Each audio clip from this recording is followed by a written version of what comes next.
Some of our top stories of the morning. In Billings, eyes are on Montana Rescue Mission after one of their leaders was fired last week. We'll go over everything we know about the situation here shortly.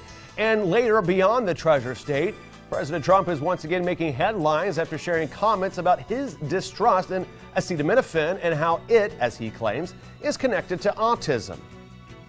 And yesterday we saw some of our first snow flurries of the season. I actually think we saw more snow flurries in western Montana earlier. But anyways, that's not the point. The point is we saw snow flurries. Could we see more? Those details are coming up. Wake up, you gotta rise to the sun. And here it comes, it's time to make the best of what you got to give.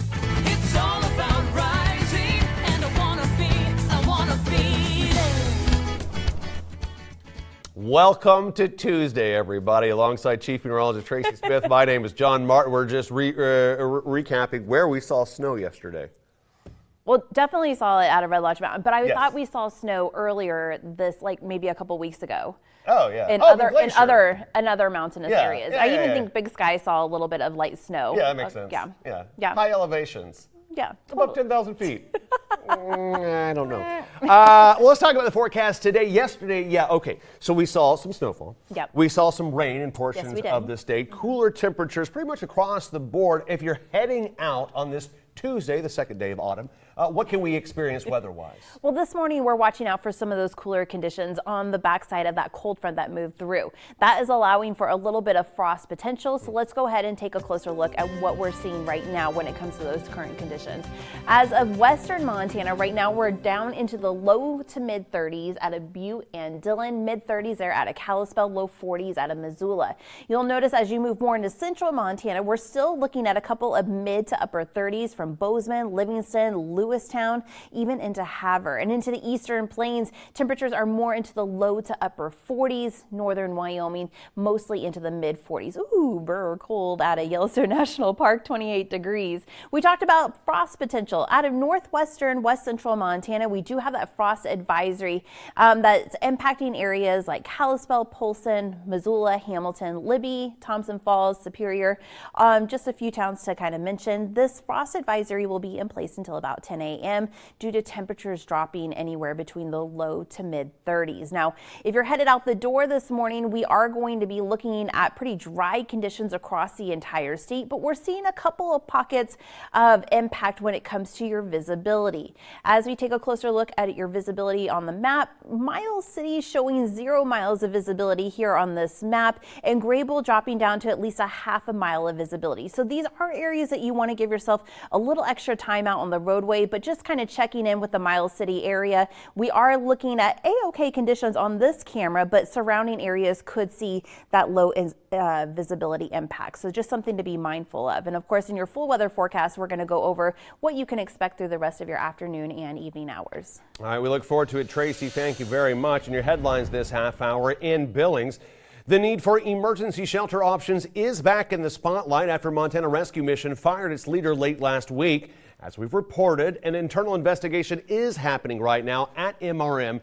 by a third party. Matt Lundgren, the mission's ousted leader, is also no longer affiliated with the Billings Leadership Foundation or Friendship House of Christian Service. We did reach out to Montana Rescue Mission's board, who confirmed this information with us but could not provide specifics.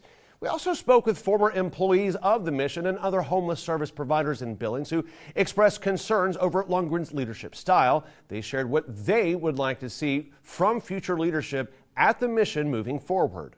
I would love to see someone who actually has a background in this and a moral compass and a code of ethics take it over and really see what they can do.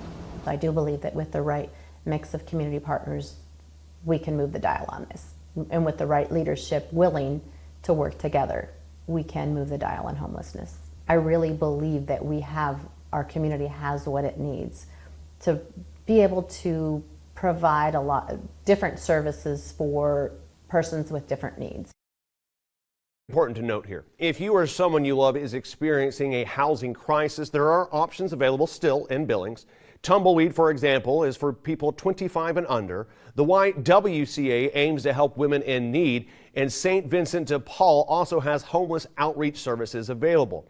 We can also confirm that MRM has parted ways with Operations Coordinator Tito Albaran and Program Director Vanessa Bond. We have much more to this story. Throughout the day, Justin Dubale has been poring over documents, speaking with a lot of people, a lot of alarming commentary. We're going to have that right here on NonStop Local. Beyond the Treasure State now, President Trump and Health Secretary Robert F. Kennedy Jr. appeared together in Washington, D.C. this Monday, unveiling new warnings about acetaminophen during pregnancy. At the White House, President Trump went further, not only urging women to avoid acetaminophen during pregnancy, but also drawing a controversial connection between vaccines, medication, and autism. Now, acetaminophen is the drug used in Tylenol and other products similar to it. There are certain groups of people that don't take vaccines and don't take any pills that have no autism. Does that tell you something? That's currently, is that a correct statement, by the way? There are some studies that suggest that, yeah, with the Amish, for example. The Amish, yeah, virtually. I heard none. See, Bobby wants to be very careful with what he says, and he should, but I'm not so careful with what I say. Well, following the president's remarks, Kennedy announced steps that his department is taking to change how the drug is labeled and discussed with patients. Today, the FDA will issue a physician's notice about the risk of acetaminophen during pregnancy and begin the process to initiate a safety label change. HHS will launch a nationwide public service campaign to inform families and protect public health.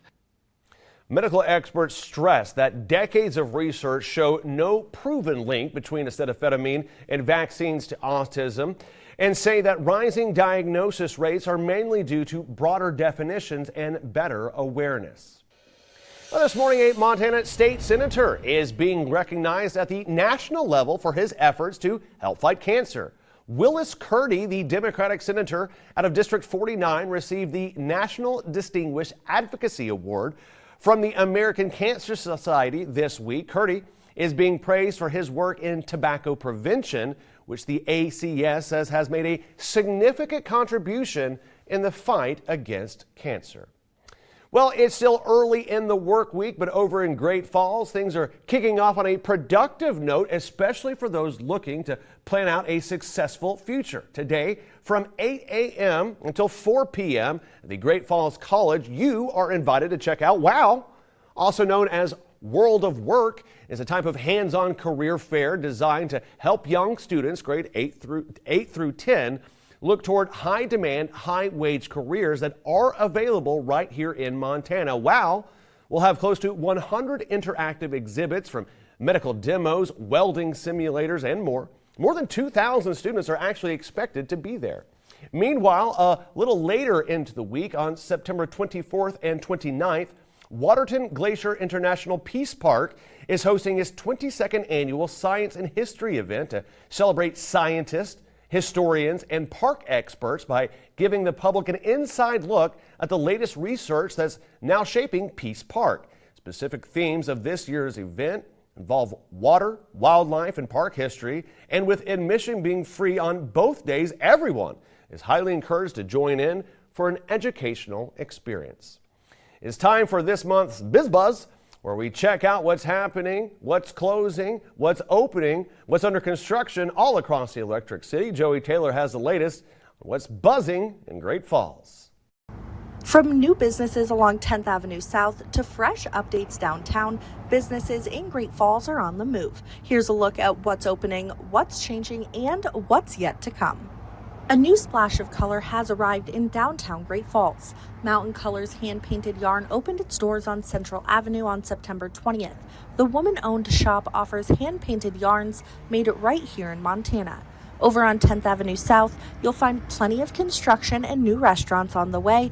Texas Roadhouse is making progress with the siding going up. Well, just a few blocks down, Panera Bread is starting to take shape with framework in place and walls going up. Further east, Pomodoro is preparing to open this fall. It's a modern Italian takeout spot where every pasta is made fresh to order. There will be a few seats inside and a large patio for warmer days, but no set opening just yet. Meanwhile, Pizza Ranch is now officially open.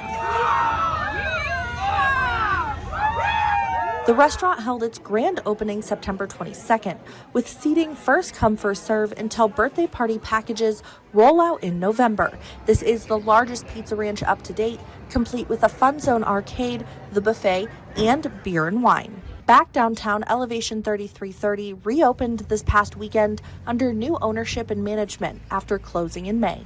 And at the O'Hare Inn, the Sip and Dip is still open during renovations.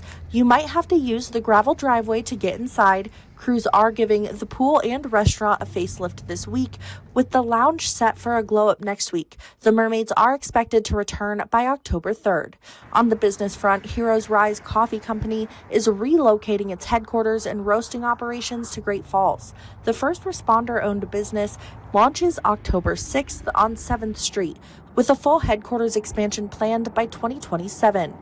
In military news, Brigadier General Trace Thomas assumed command of the Montana Air National Guard earlier this month. He succeeds Brigadier General Buell Dixon, who retired after more than 38 years of service. Also, airmen with the 120th Airlift Wing returned home this month from a historic deployment in Africa, one of their last with the C-130H aircraft before the transition to the C-130J, set to arrive in 2026.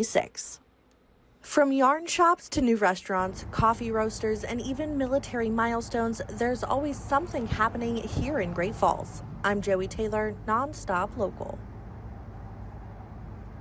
Very much. Hey, we're going to take a quick break right now, but when we come back, still much more to go over, including a look at your extended forecast. Stick around.